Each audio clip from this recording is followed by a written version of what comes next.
마리아가 예수 계신 곳에 가서 배웠고 그 발 앞에 엎드려 이르되 주께서 여기 계셨더라면 내 오라버니가 죽지 아니하였겠나이다 하더라.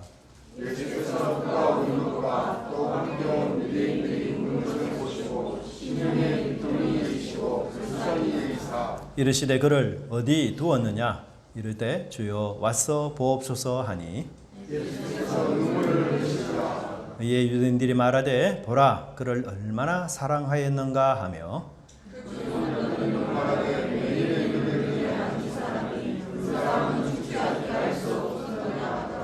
이에 예수께서 다시 속으로 비통히 여기시며 무덤에 가시니 무덤이 굴이라 돌로 막았거늘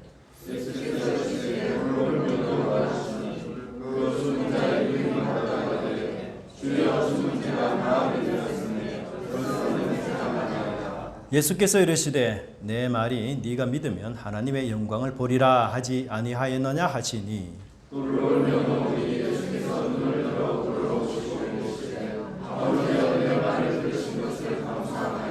항상 내 말을 들으시는 줄을 내가 알았나이다. 그러나 이 말씀하옵는 것은 둘러선 무리를 위함이니 곧 아버지께서 나를 보내신 것을 그들로 믿게 하려 함이니라.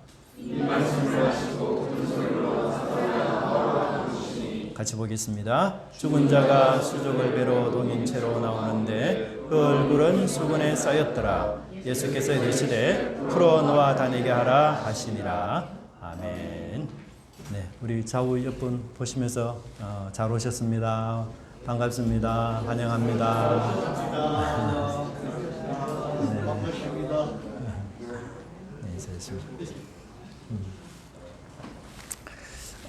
저는 청년 시절부터 신앙생활을 본격적으로 좀 열심히 하게 되었습니다. 그러면서 아마도 제가 그 인종 예배 혹은 장례 예배에 많이 좀 참석하게 된 것 같아요. 교회에 참석하면서 여러 집사님, 권사님 혹은 아주 젊은 분들 이렇게 돌아가시는 그런 일들로 인해서 자연스럽게 이관 예배, 하관 예배 이런 예배들을 참석하게 되었습니다.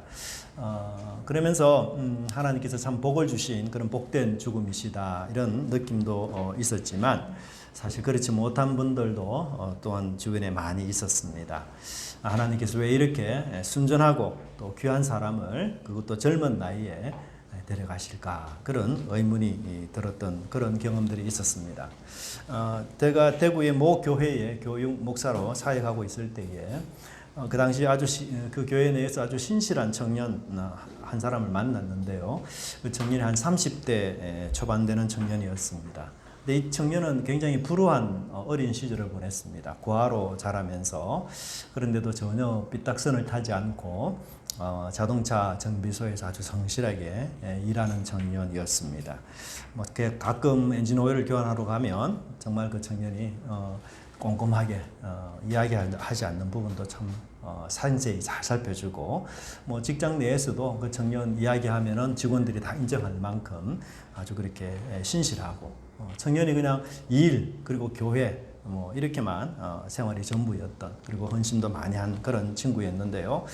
그 청년이 아주 뜻하지 않게 암에 걸려서 오늘 내일 한다라는 소식을 제가 들었습니다. 당시 제가 대전에 있었던 때였는데 그 소식을 듣고 제가 마음이 너무 아파서 그 한 걸음으로 아내랑 함께 달려갔는데요. 처음에는 굉장히 제가 낯선 사람인 줄 알았어요. 이름은 분명히 맞는데 정말 얼굴이 말이 아니었습니다. 이렇게 이제 암 치료를 받게 되면은 머리카락도 다 빠지고요. 또 더군다나 먹지를 못하잖아요. 그러니까 엄청 몸이 이제 야위게 돼요. 그래서 저는 청년이 긴가민가 사실 했거든요. 근데 그 청년이 저를 알아보고 목사님 이렇게 불러주더라고요. 그제서야 제가 그 청년이 이 건강할 때 모습이 어렴풋하게 남아있는 것을 제가 인식을 하고는 정말 그 애처로운 마음에 눈물이 솟아났던 적이 있습니다. 그 친구가 이제 무균실에 있었기 때문에 긴 대화나 또 오랜 접견은 어려웠고요. 그래서 짧은 시간이었지만 찬양하고 또 기도하면서 그런 시간을 가졌습니다. 저는 그 친구를 이렇게 뒤로 한 채 오면서 야, 주님의 몸된 교회를 위해서 참 너무 신실하게 살았던 사람이고 참 어릴 때부터 그렇게 부모의 사랑을 잘 받지 못해 태어났다면 적어도 결혼해서 아내의 사랑이라도 좀 받으면 좋으련만, 사실 뭐 그런 사랑도 나누지 못한 채 끝내 하나님의 품에 안기고 말았습니다. 하지만 아마 여러분들에게도 저와 같은 이런 번민이 있으리라 생각이 듭니다. 오랫동안 여러분들도 교회 생활하면서 많은 성도들의 죽음을 목격하고 그러면서 하나님께 영광을 돌리는 그런 참 좋은 복된 죽음이 있지만 동시에 경건하고 의로운 사람을 왜 하나님 일찍 데려가실까, 그런 느낌을 가질 때도 있을 것입니다. 최근에 우리 수혜로 또 많은 사람들의 죽음으로 인해서 안타깝지만 특별히 뭐 30대 신랑의 죽음 소식, 이분이 결혼한 지 얼마 되지 않는다 하더라고요. 한 2개월 정도 됐는데 수혜로 돌아가시게 되고, 20대 초임 교사는 뭐 수혜와는 관계없지만 그렇게 또 젊은 나이에 목숨을 끊는 그런 일들이 우리 주변에 많이 벌어지고 있습니다. 사실 우리 세상 모든 사람이 걸어가야만 하는 것이 죽음이고 어떤 사람에게도 피할 수 없는 길이 죽음이 아닌가, 그런 생각이 듭니다. 그래서 그 죽음 앞에서 우리 인간은 우리의 모든 성취와 과업을 너무 허무하게 만들기도 하고 또 사랑하는 이의 가슴에 잊지 못할 그 아픔을 주는 그런 죽음이기도 합니다. 심지어 때로는 먼저 간 사랑하는 자녀들의 죽음은 아마 평생 부모의 짐이 되어서 부모에게 마른 눈물을 삼키도록 만드는 그런 일들도 우리 속에 있습니다. 참 인간이 헤쳐나갈 수 없는 이 절망과 통곡의 상징인 죽음, 이것을 과연 어떻게 예수님이 생각하셨고 또 예수님을 믿고 따르는 우리 주의 백성들은 이 죽음을 어떻게 생각하면서 따라가야 하는지에 대한 그런 그 말씀을 배우는 귀한 시간이 되기를 간절히 바랍니다. 여러분 요한복음에는 몇 개의 표적이 나올까요? 네, 여러분 아마 좋아하는 숫자 한번 이야기해 보세요. 네. 럭키 세븐. 네. 유대인들도 7을 좋아하는 듯이 요한복음에 모두 7개의 기적이 나오고 있습니다. 첫 번째 기적이 우리가 물로 포도주가 되는 이런 표적입니다. 예수님께서 가나 혼인잔치에 초대를 받으셨는데 그때 당시 마침 유대 결혼에서 굉장히 중요한 역할을 하는 게 포도주인데요. 이 포도주가 잔치 중에 떨어지게 되어버렸습니다. 그런데 예수님께서 물로 된 아주 극상품의 포도, 이전보다 더 좋은 포도주를 만들어서 주셨다, 그렇게 말하고, 이것이 예수님께서 공생애를 시작하시면서 첫 번째 일으키신 놀라운 기적입니다. 두 번째는 어떤 기적인가 하면 4장에 보시면 왕의 아들의 병을 고치는 사건입니다. 근데 이 사건이 굉장히 좀 특이한 점은 예수님께서 직접 이 왕의 아들, 병든 아들을 찾아가서 고치는 것이 아니라 원격으로 그냥 말씀으로 그 아들을 고치셨어요. 그래서 주변이 더욱 깜짝 놀라는 그런 일들을 가지게 되고요. 그 다음에 5장에는 우리 지난번 설교에 들었던 것처럼 베데스다 연못에서 38년 된 병자를 고치는 사건이었고요. 네 번째가 바로 이 요한복음 6장에 나오는 오병이어 사건이었습니다. 몇 명을 먹였어요? 5,000명 정도 되는 사람을 먹였는데, 당시 유대인들은요, 숫자를 헤아릴 때 죄송하지만 남자만 헤아려요. 남자만. 그래서 오늘 우리 은혜가 넘치는 교회 몇 명 출석했느냐 이러면은 죄송합니다만 여성은 다 빼고 남자만 헤아립니다. 남자만. 네. 네, 남자만 헤아립니다. 유대인들은 여러분 회당에 몇 명이 모여야 회당이 성립되는지 아세요? 회당 성립이 되려면 10명이 모여요. 10명. 근데 여자들은 100명이 모여도 소용이 없습니다. 죄송하지만. 회당에 남자들 10명이 무조건 모여야 그 회당이 성립이 가능합니다. 근데 예수님은 이 법을 획기적으로 바꾸셨어요. 두세 사람이 내 이름으로 모인 곳에 나도 그들 중에 함께 있겠다. 예. 남녀 상관없이 두세 사람만 모이면 하나님의 교회가 돼요. 그래서 획기적으로 이것을 바꾸었습니다. 예. 이것에 아멘을 하셔야 돼요.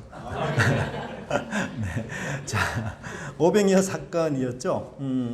오병이어 사건에 남자만 5천 명이니까 아마도 그 가족들하고 다 숫자를 합치면 적어도 2만 명 넘는 많은 숫자들이 먹게 되는, 식사를 하게 되는 그런 내용이고요. 그 다음에 다섯 번째가 바로 예수님이 물 위로 걸어오셔서 풍랑 위에서 고민하고 고생하는 제자들을 데리고 이 바다를 물로 밟으셨고 발로 밟으시면서 인도하신 그런 내용이 바로 여섯 번째 이적이고요. 이제 마지막 9장에 보시면 여섯 번째가 바로 소경을 고치시는 사건이 나오고요. 그다음 마지막에 예수님께서 이제 죽은 나사로를 살리신 사건입니다. 근데 참 요한이 이렇게 7개의 기적을 이렇게 배열한 이유가 있고, 7개가 마지막 7번째가 최종 클라이막스. 예수님께서 행하신 이적 중에서 가장 획기적이고 가장 크고 가장 놀라운 이적을 요한이 바로 7번째 배치를 했던 것이었어요. 그래서 이 6번째까지의 이적과는 전혀 다른 것이 이제 7번은 완전히 생명이 끝나는 그런 시점이었습니다. 사실 나사로가 이때 당시 예수님의 방문했을 때 사흘이나 지나서 시체가 부패하고 썩어서 냄새나는 그런 상황이었거든요. 그래서 더 이상 사람이 아닌 생명이 전혀 없는 존재, 심지어 완전하게 죽어서 냄새나는 그런 존재를 예수님께서 소생시켜 주셨다라는 것은 정말 이 7개의 이적 중에서도 가장 탁월하고 예수님의 사역의 목적이 무엇인가를 너무나 잘 알려주는 그런 기적이라 이렇게 볼 수가 있습니다. 그런데 여기서 우리가 좀 주의해야 될 게 뭔가 하면요. 다른 성경, 마태, 마가, 누가 이런 성경에서는 예수님이 행하신 일들을 기적이다, 이적이다 이렇게 묘사를 하지만 요한은 전혀 다르게 이야기합니다. 뭐라고 표현한지 아세요? 이 단어들을 전부 표적으로 다 바꾸어서 설명을 해요. 이적이라고 말하지 않습니다. 요한은 표적. 그래서 표적이라고 다 말하는데 2장 11절에 보면은 예수님이 이 첫 표적을 갈릴리 가나에서 행하였다 이렇게 말해요. 그러면 표적이 뭘까요? 표적하면 여러분 이 고속도로 표지판을 생각하시면 가장 좋아요. 고속도로 표지판, 이정표죠. 이정표. 이 고속도로 표지판은요. 목표까지 어느 방향으로 가야 되고 몇 킬로가 남았는지를 안내해주는 안내판입니다. 그렇죠? 그러니까 이 표적 자체가 의미가 있는 게 아니고 이 이정표는 지시해주는, 방향을 가르쳐주는, 목표가 무엇인지를 알려주는 안내판 역할을 사실 해요. 그러니까 예수님이 일으키신 이 7가지 표적은 그 표적 자체가 놀랍다. 어떻게 진짜 예수님 하나님 아들이구나. 이렇게 놀라는 정도로 끝나는 문제가 아니고 이 표적이 지시하는 방향, 이 표적이 목적하는 목표, 그게 뭔가를 이 표적을 통해서 우리가 깨닫고 알아야만 된다. 이게 지금 요한이 우리에게 말해주는 내용이에요. 그래서 우리가 예수님의 표적을 살필 때에는 이 표적이 도대체 무엇을 가리키고 있고 무엇을 목표로 하고 있는지를 우리가 알아야 된다는 것이에요. 그래서 우리가 단순히 죽은 나사로를 소생시키는 이 사건은 청년이 참 안타깝게 젊은 나이에 죽었는데 예수님께서 정말 마음이 좋으셔서 이 청년을 다시 살려주셨구나. 그래서 그 외로운 자매 누이들과 함께 끝까지 잘 행복하게 살도록 예수님 해주셨구나. 그런 뜻이 전혀 아니에요. 그렇게만 생각하면 우리가 이 표적을 굉장히 많이 오해하게 됩니다. 사실 여러분 예수님이 죽은 나사로를 살려줬다고 해서 그 나사로가 영원히 살게 되었을까요? 아니에요. 영생 얻게 된 게 아닙니다. 나사로는. 단지 죽음이 연기되었을 뿐이에요. 그래서 또 죽게 될 나사로 아니에요. 어떤 의미에서 나사로는 2번 죽는 사람입니다. 2번 죽는 사람. 한 번 죽는 것도 끔찍한데 저는 아직 한 번 죽어본 적도 없어서 모르겠습니다만 2번 죽는 게 얼마나 끔찍하겠어요. 근데 나사로는 사실 2번 죽은 사람이에요.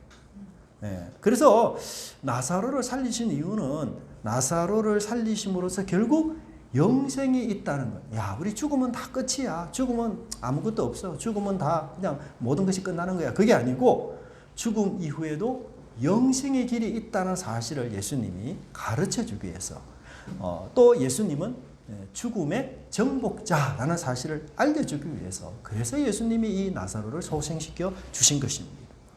여러분 이 소생된 나사로가 이 지구상에서 이 세상에서 영원히 살 수 없는 또 하나의 이유가 있는데요. 그것은 뭘까요? 그의 몸이 여전히 흙으로 지어진 존재이기 때문에. 여러분, 인간은 먼지로부터 지음받았습니다. 그렇기 때문에 먼지로 돌아가는 것이 당연한 이치고, 먼지로 빚어진 이 인간 육체가 여러분 영원히 살기 위해서는 어떤 몸을 받아야 됩니까? 부활의 몸, 새로운 몸, 신령한 몸을 받아야만 돼요. 영원히 살기 위해서는 우리 내구성도 좋아야 됩니다. 그렇잖아요. 예? 내구성이 좋지 않으면 영원히 살 수가 없어요. 우리 인간의 흙으로 지어진 이 몸에는 많은 한계가 있습니다. 그래서 시간이 있다고 세월이 지남에 따라서 연약하고 유연성이 떨어지고 나약해질 수밖에 없어요. 그래서 이런 몸으로는 사실 영원히 살 수가 없습니다. 예. 그래서 영생을 누릴 수 있는 합당한 몸이 필요한데, 그 몸이 바로 부활의 몸, 예수님이 부활하셨던 그 부활의 몸, 그리고 신령한 몸으로 변화되어야만 더 이상 쇠하지 않고 아픈 것이나 또 연약한 것이 없는 그런 몸으로 영생을 누리게 되는 것입니다. 죽은 나사로의 소생에서 우리가 발견할 수 있는 진리가 뭘까요? 인간은 왜 이런 죽음에서 일어나서 생명으로 옮겨질 수 있는가? 인간은 어떻게 하면 이 죽음의 그림자로부터 벗어나 생명으로 나가게 됐는가? 그 나사로에게 일어난 이 소생의 사건은 나사로 한 사람에게만 일어난 아주 특별한 것이 아니라 예수님을 믿고 따르는 모든 사람들에게 여전히 일어날 수 있는 일이라는 것, 그게 진리를 가진 힘 아니에요?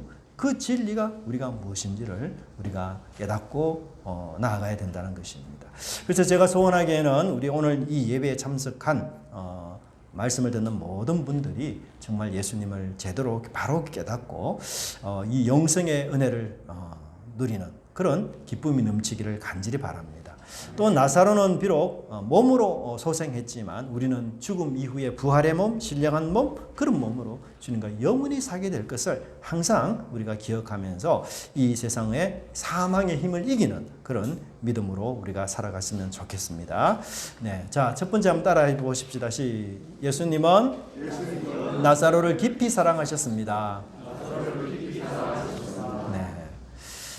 우리가 이 죽음을 말하는 게 이 요한복음 11장의 내용이거든요. 근데 유독 이 요한복음 11장 죽음을 말하는 장에 사랑이라는 단어가 유독 많이 나와요. 참 이게 언밸런스 아니에요. 우리 여러분 죽음이라는 것은 미움과 증오와 저주로 대변되는 게 죽음 아니에요. 근데 이 요한복음 11장에서는 나사로의 죽음이라는 단어 앞에 앞뒤 좌우로 사랑이라는 단어가 연속해서 나오고 있어요. 이 말은 이해할 수 없는 상황 속에서도 예수님의 사랑은 쉬지 않는다라는 것을 우리에게 말해주고 있어요. 우리는 죽음을 좀 부정적으로 생각하고 그리고 이해하지 못하는 그런 죽음 앞에서는 굉장히 우리가 참 실망하고 하나님이 살아계신다면 왜 이런 일이 일어나느냐라고 우리가 마르다와 마리아처럼 그렇게 하소연하는 경우가 참 많이 있어요. 그 예수님이 부재인 상황, 예수님이 없는 상황에서는 하나님이 나를 사랑하는지 않는가 보다 라고 생각하는 경우가 굉장히 많은데, 요한은 오히려 반대로 예수님이 나에게 아무 관심이 없을 듯한 그 상황 속에서도 오히려 더 깊이, 더 많이, 더 애절하게 우리를 사랑하고 계신다는 사실을 여기서 강조하고 있습니다. 이 요한복음 11장에서는 사랑이라는 단어가 무려 3번이나 나옵니다. 3절을 보시면 이에 그 누이들이 예수께 사람을 보내어 이르되 주여 보시옵소서 사랑하시는 자가 병들었나이다. 그러니까 나사로의 별명이 뭐냐면 주님이 사랑하시는 자가 나사로의 별명이에요. 얼마나 물론 우리가 사랑이라는 이름이 있기는 하지만 정말 사랑을 많이 했기 때문에 그런 별명을 붙여놓는 거 아니에요. 근데 두 번째로 5절을 보시면 예수께서 본래 마르다와 그 동생 나사로를 뭐 하셨다요? 사랑하시더니. 그리고 36절을 보시면요. 이에 유대인들이 말하되 보라 그를 얼마나 사랑하였던가. 놀라워요. 근데 여러분 사랑이라는 단어가 지금 3번 나오잖아요. 그런데 이 말을 하는 화자가 다 달라요. 첫째는 누가 얘기합니까? 마르다와 마리아가 이야기합니다. 두 번째는 예수님의 속 마음을 요한이 기술하고 있어요. 근데 세 번째가 굉장히 큰 문제예요. 세 번째는 누가 말합니까? 유대인들인데 예수님의 적대자들입니다. 어떻게 하든지 예수님께 시비를 걸고 예수님을 모함하고 예수님을 넘어뜨리려는 그 예수님의 적대자들까지도 예수님이 나사로를 얼마나 깊이 사랑하셨는가를 이해하게 돼요. 여기 보면 여러분 성경에서 유일하게 예수님이 눈물 흘리셨다는 말이 나오는데요. 이 눈물은 우리 이제 이 요한복음 11장 내에 운다는 표현이 많이 나옵니다. 그런 울음과 근본적으로 다른 울음이에요. 예수님의 울음은 소리를 엉엉 내면서 아주 격하게 통곡하는 울음이에요.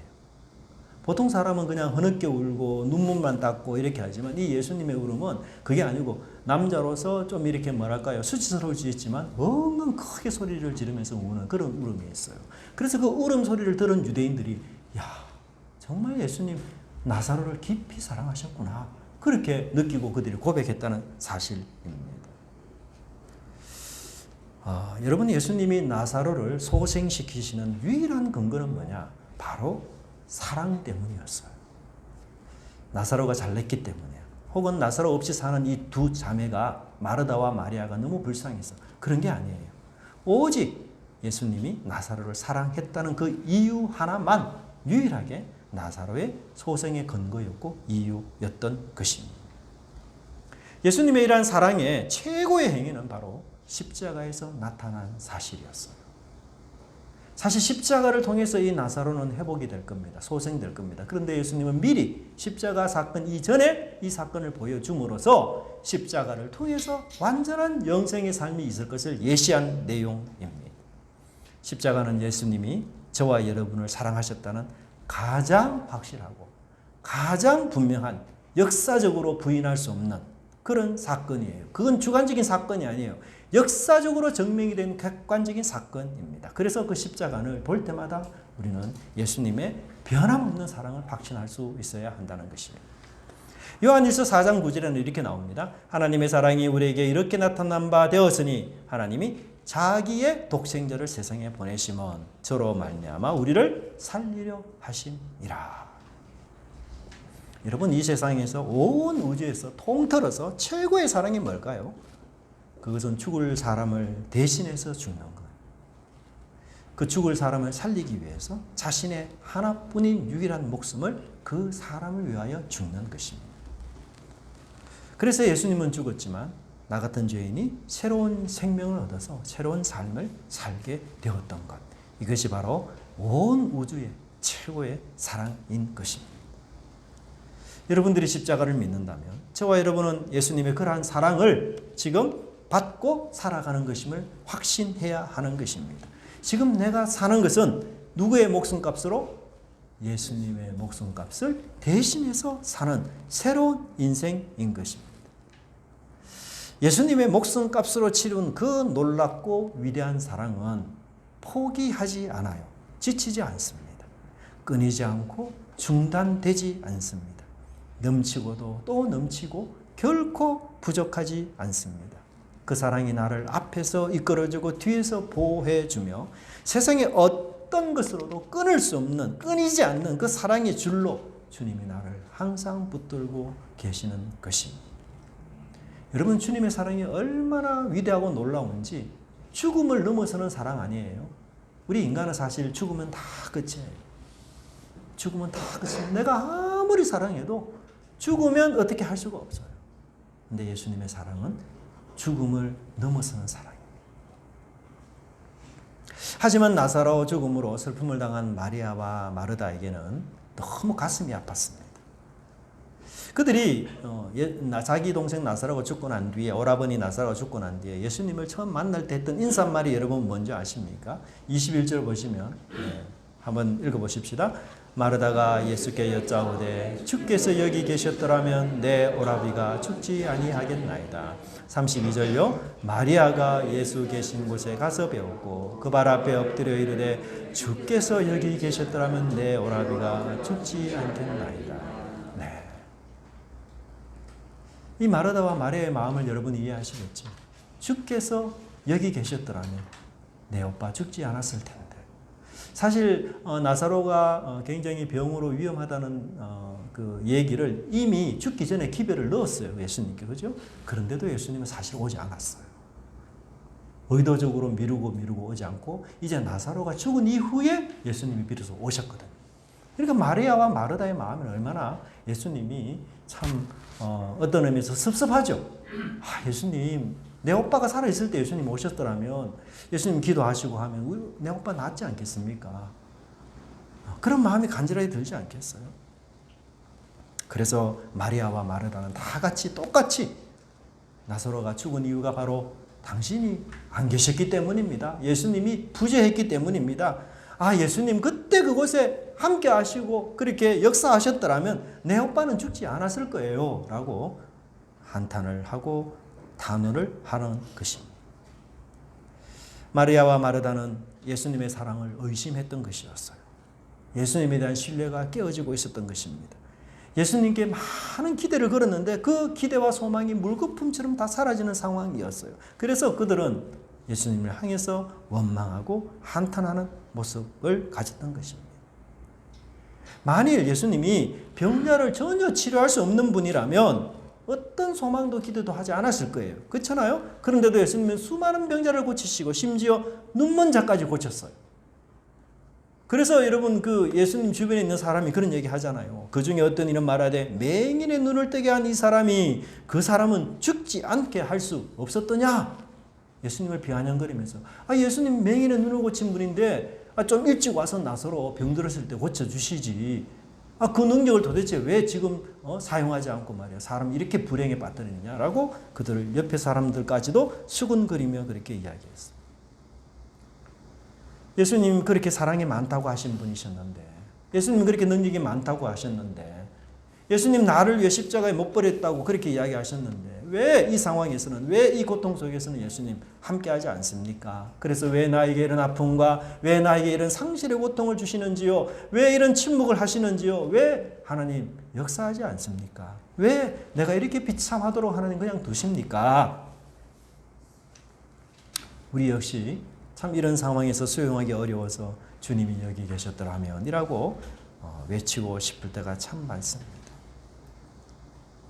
저도 성서인원에서 한 20년 이상 근무하면서 여러 가지 많은 슬픔과 어려움을 당했지만 가장 기억에 남는 것은 저와 같이 사역하던 간사님 한 분이 40대 아주 젊은 나이에 아내와 어린 딸을 남겨두고 하나님의 품에 안겼어요.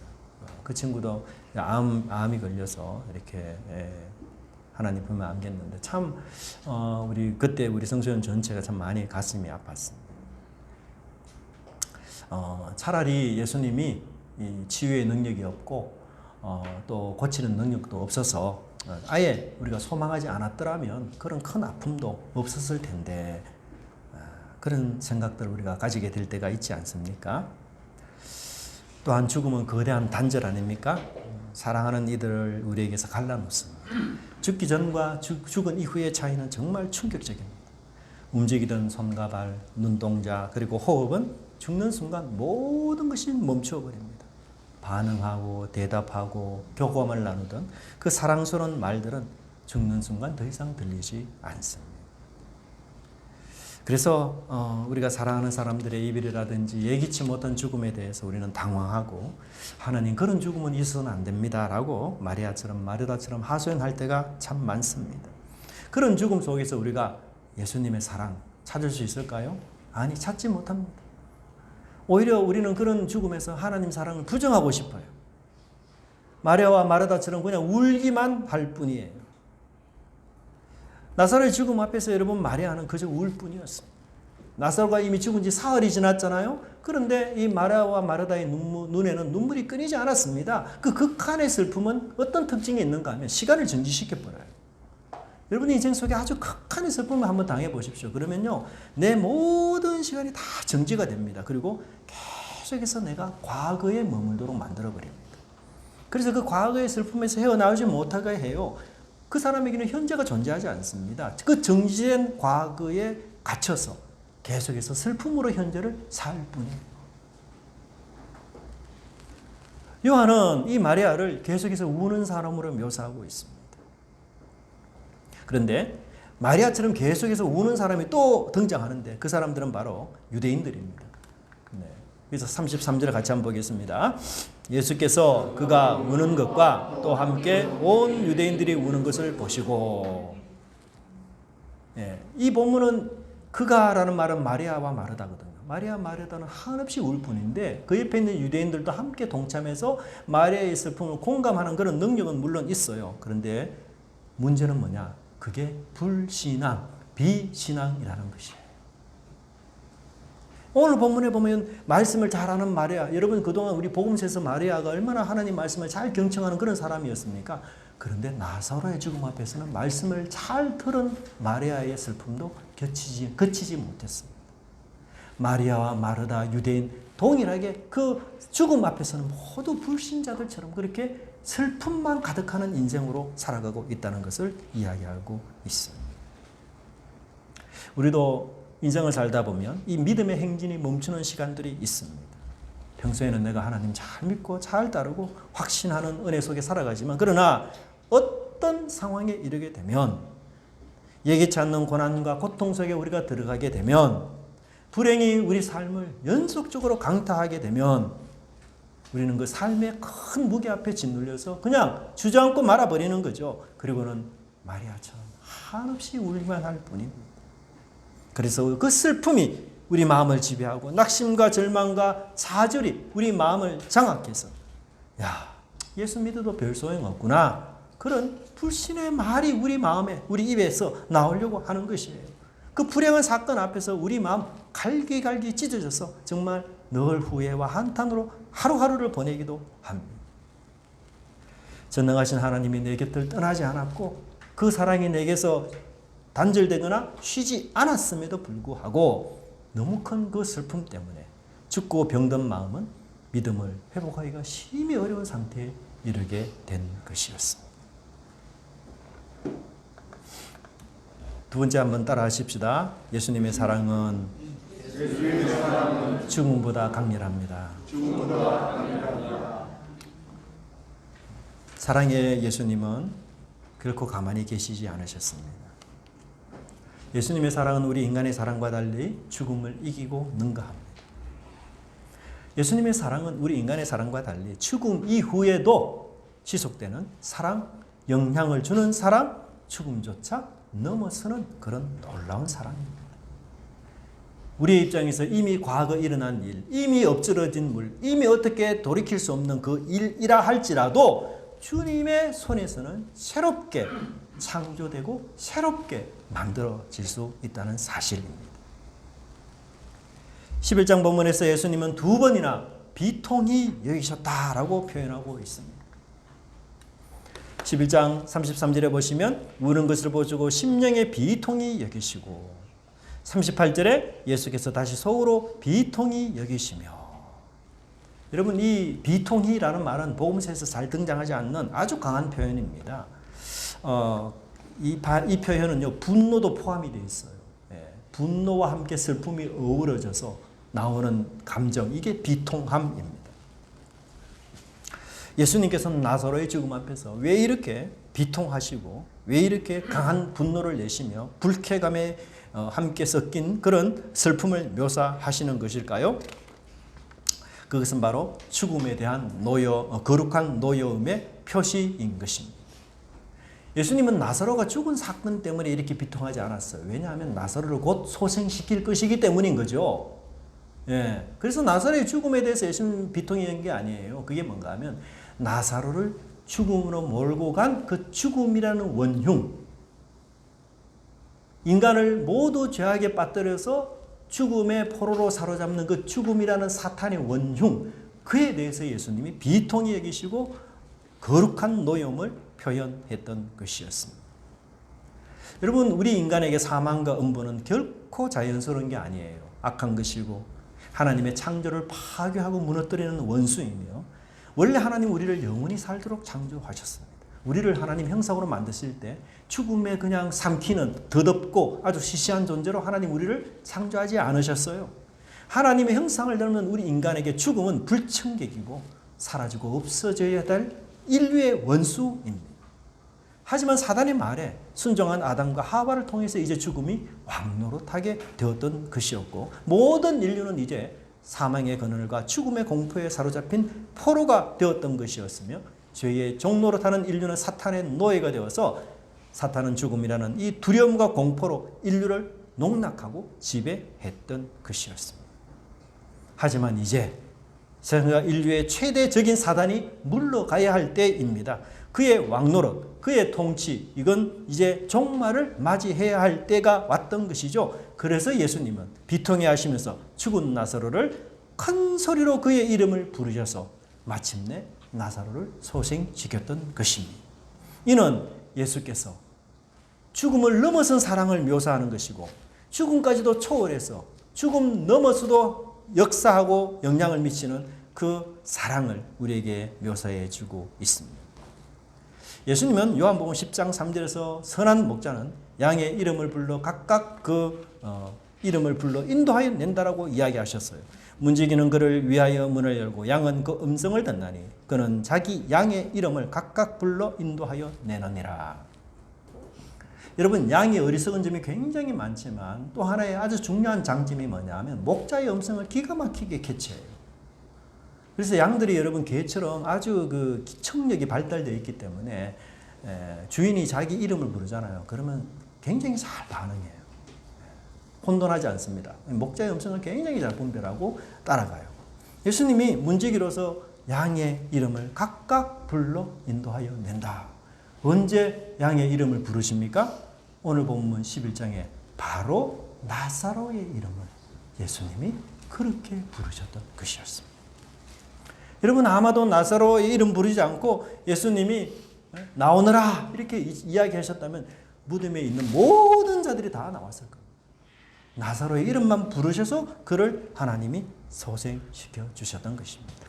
사망에게 이제 사형 선고가 내려진 것이죠. 사탄의 가장 강력한 무기, 최고의 무기, 온 인류를 위협하며 살기등등하게 살아왔던 그 무기가 이제 박살이 나는 순간이었던 것입니다.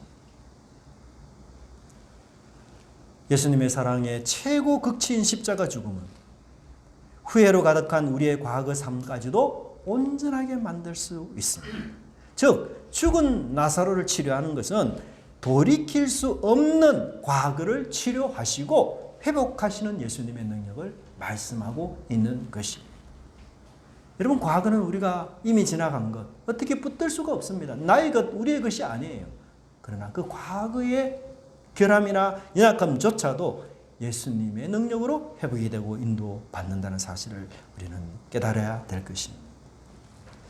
여러분, 우리가 인생을 살다 보면 내 뜻대로, 내 의도대로, 내가 생각하지 않는 대로 이루어지는 경우가 참 많이 있습니다. 때로는 불공평한 일도 당합니다. 때로는 불의한 일도 만나죠. 그리고 억울한 일도 만나고요. 정말 이건 내가 받지 않아야 될 고통이 왜 내게 왔는가.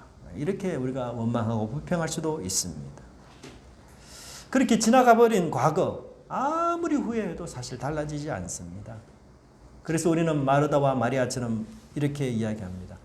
그때 예수님이 계셨더라면, 그때 예수님이 그 자리에 있었더라면, 그때 내가 그 자리에 없었더라면, 그런 표현을 하면서 우리는 돌이킬 수 없고 회복 불가능한 그 과거의 아픔 때문에 괴로워하고 힘들어하고 하소연할 때가 너무나 많고, 아무리 고민을 해도 도무지 답을 찾을 수 없는 그런 일 때문에 한숨과 탄식으로 우리가 괴로워할 때가 많이 있는 것입니다. 여러분, 그럴 때 우리가 오늘 이 나사로를 찾으신 예수님을 기억해야 할 것입니다. 부재의 하나님은 아니시고 오히려 사랑의 하나님이셨어요. 침묵의 하나님은 오히려 나의 이름을 힘차게 부르는 십자가의 주님이라는 사실을 기억해야 됩니다. 우리 치매가 걸린 부모님들 가끔 자녀들을 잊어버릴 때가 있지 않습니까? 그러나 자녀들은 부모를 결코 잊지 않아요. 우리는 치매에 걸린 사람처럼 주님을 자주 잊어버릴 때가 있습니다. 주님의 사랑을 자주 반응하지 못할 때가 있습니다. 그렇지만 주님은 한 번도 우리를 떠나신 적이 없고 한 번도 우리를 자신의 시야에서 놓친 적이 없으시며 심지어 과거를 거슬러까지도 사랑으로 우리를 이끄시고 인도하시는 분이라는 사실을 우리는 기억해야 할 것입니다. 어떤 죽음, 어떤 괴로움, 어떤 눈물도 주님의 손에 잡힌 이상 다시 찬란하게 새롭게 만들어지고 인도해 준다는 사실을 우리가 반드시 깨닫고 더 이상 우리는 주님이 여기 계셨더라면 이라고 하지 말고 오히려 주님이 나와 함께 하신 그 죽음을 초월하는 사랑을 주님 아직까지 내 곁에서 영원히 이끌어 가신다는 사실을 확신하면서 살아가는 저와 여러분의 귀한 삶이 되기를 간절히 바랍니다. 기도하겠습니다. 하나님 아버지 감사합니다. 저희들 인생에 많은 고난과 아픔과 어려움이 있을 때마다 마리아와 마르다처럼 주께서 여기 계셨더라면 이런 슬픔, 이런 아픔, 이런 고통 당하지 않았을 텐데 라고 말하고 또 그런 슬픔과 아픔 때문에 우린 앞으로 나아가지 못한 채 과거의 슬픔에 묶이고 매여